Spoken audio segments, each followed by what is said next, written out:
Music plus education के इस video में मैं आपको किसी परीक्षा के क्वेश्चन पेपर को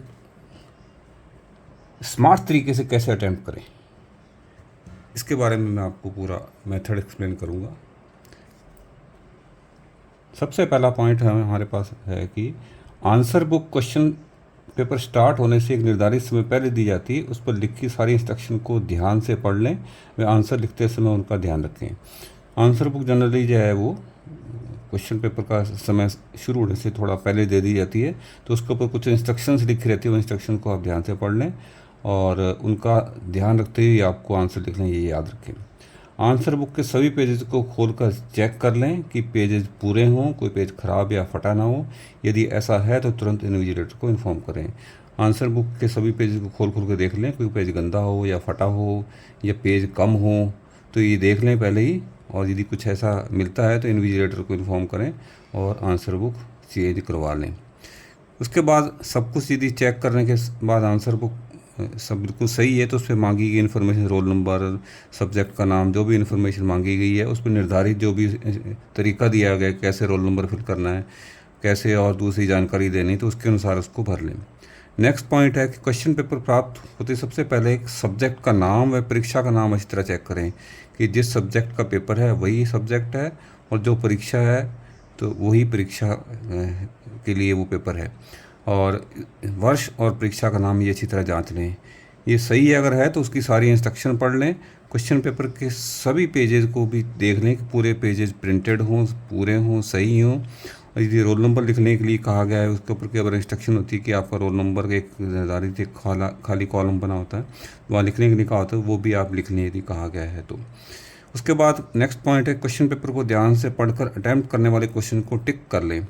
आप ये पहले से ही डिसाइड कर लेंगे कि जो क्वेश्चन आपको अटैम्प्ट करने जो आपको आते हैं, लगता है कि ये क्वेश्चन आप अच्छी तरह अटैम्प्ट कर पाओगे, उनको पेंसिल से टिक कर लें। हम ये जरूर ध्यान रखें कि जो क्वेश्चन कंपलसरी है उसको अटैम्प्ट जरूर करना है। बाकी क्वेश्चन जो जितने करने को कहेंगे इंस्ट्रक्शन के अनुसार, जैसे 8 में से 6 क्वेश्चन करने, एक क्वेश्चन कंपलसरी है तो वो तो हो ही जाएगा, 5 आपको चूज करने, जिस हिसाब से आप टिक करें उसको।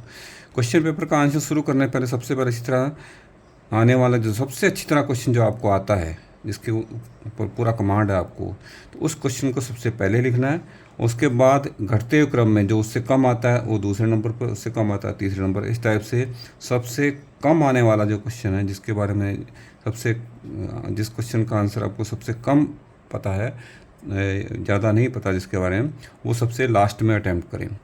सभी आंसर्स को आपने बिल्कुल साफ साफ लिखना है, कटिंग कम से कम करनी है, और पेन भी आप वही यूज करें जो उसमें यूज़ करने के लिए कहा गया। सभी आंसर साफ साफ लिखें व डायग्राम पेंसिल से बनाने की कोशिश करें, और ताकि उसमें गलती हो जाए तो पेन इरेजर से ठीक करके आप उसको यूज़ करें। पेंसिल, स्केल या जो भी कंपास, जो भी चीज़ें उसमें काम में आनी है वो काम में लेते हुए आप डायग्राम बनाएं। इंपॉर्टेंट पॉइंट अगर कुछ उस आंसर के अंदर है तो उसको अंडरलाइन कर दें, जो आप चाहते हैं कि इन्विजिलेटर के ध्यान में लाना ज़रूरी है।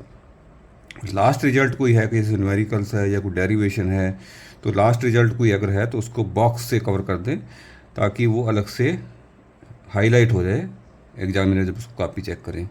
पेन की इंक या पेन कौन सा काम में लेना, ये इंस्ट्रक्शन जैसी लिखी गई है क्वेश्चन पेपर के ऊपर उसी के अनुसार अगर काम में लें, ये बिल्कुल ध्यान रखें। कई बार कोई इंक यूज़ करने से मना किया है तो रेड इंक काम में नहीं लेनी है, जैसे या ब्लू से लिखना है या ब्लैक से लिखना है, जैसा भी कहा गया तो उसी हिसाब से आप बॉल पेन से लिखना है या दूसरा पेन काम में ले सकते हैं। जैसा कहा गया उसी के अनुसार आप क्वेश्चन पेपर को अटैम्प्ट करें। प्रत्येक क्वेश्चन नए पेज से शुरू करें और अंत जो है वो में जो खाली जगह रहे तो उस पर पीटीओ लिख कर, और यदि इंस्ट्रक्शंस में अगर ऐसा करने से मना किया है कि उसमें अगर कहा गया है कि हर क्वेश्चन को नए पेपर से लगातार लिखने सारे आंसर्स आपको, जो क्वेश्चन जो है वो नए पेज से शुरू करने से मना किया होगा, यदि ऐसा लिखा गया है तो उस ना करें। अदरवाइज अगर कुछ नहीं लिखा गया ऐसा तो कोशिश तो उस केस में आप, यदि आपको हर पे क्वेश्चन को नए पेज से शुरू करने से मना नहीं किया गया है तो आप हर क्वेश्चन जो है वो नए पेज से शुरू करें, और आंसर जहाँ समाप्त होते हैं वहाँ खाली स्पेस जहाँ रह जाता है तो वहाँ पीटीओ बड़ा बड़ा लिख दें ताकि एग्जामिनर को ये ना रह जाए कि कोई क्वेश्चन आपका आंसर जो है चेक होने से रह जाए खाली जगह देख करके। आंसर पूरे होने पर अंत में समाप्त या एंड जरूर लिखें, ताकि एग्जामिनर को ये क्लियर हो जाए कि आपने यहाँ सारे क्वेश्चन पूरे कर लिए, इसके बाद कोई आंसर आपका नहीं है। पेपर समय पूरा होने से 10 मिनट पहले लिखना बंद कर दें। ये नहीं आप लास्ट टाइम तक लिखते रहें, 10 मिनट पहले लिखना बंद कर दें। जितना आपने लिख दिया ठीक है, क्योंकि जो आपने लिखा उसको चेक करना ज़रूरी है। लास्ट तक लिखने की कोशिश करते कि जो आपने किया है उसमें कोई गलती रहेगी तो वो आपको नुकसान उठाना पड़ सकता है, तो ये चीज़ का ध्यान रखें। तो क्वेश्चन पेपर का टाइम पूरा होने 10 मिनट पहले जो लिखना बंद करें और सभी आंसर्स गिन लें कि आपने जो क्वेश्चन पूरे अटैम्प्ट किए हैं, और चेक करने के न्यूमेरिकल अगर कोई है तो उसको क्रॉस चेक कर लें, उसमें मोटा मोटा देख लें कि आंसर उसकी वैल्यू जो है अराउंड किस रेंज में आनी चाहिए। ये अगर क्रॉस चेक, अगर एग्जैक्ट वैल्यू चेक करने का क्रॉस चेकिंग मेथड है तो क्रॉस चेक कर लें। अदरवाइज आपको ये थोड़ा ध्यान होना चाहिए कि आंसर जो है वो लगभग किस रेंज में आना चाहिए, उसकी यूनिट के हिसाब से और उसकी वैल्यू के हिसाब से। जो न्यूमेरिकल्स हम प्रैक्टिस करते तो हमारे को लगभग ये आइडिया हो जाता है कि ये वैल्यू किस रेंज में आएगी, तो उसके अनुसार से देख लें कि ये आंसर उसी रेंज में आ रहा है या कोई ज़्यादा अगर डिफरेंस है तो उसको अच्छी तरह से क्रॉस चेक करें। तो इस तरह से आप अपना जो क्वेश्चन पेपर जो है वो अटैम्प्ट करेंगे तो आपको निश्चित रूप से जो है वो जितना आपको जो आपने आपको क्वेश्चन पेपर का आता है, जितने आंसर आते हैं, तो उसमें आपको नंबर जो है वो पूरे मिलने की पूरी संभावना रहेगी कि आपने जो लिखा है उसमें आपको नंबर कटने की संभावना जो है कम हो जाती है अगर आप इस तरीके से अटैम्प्ट करेंगे।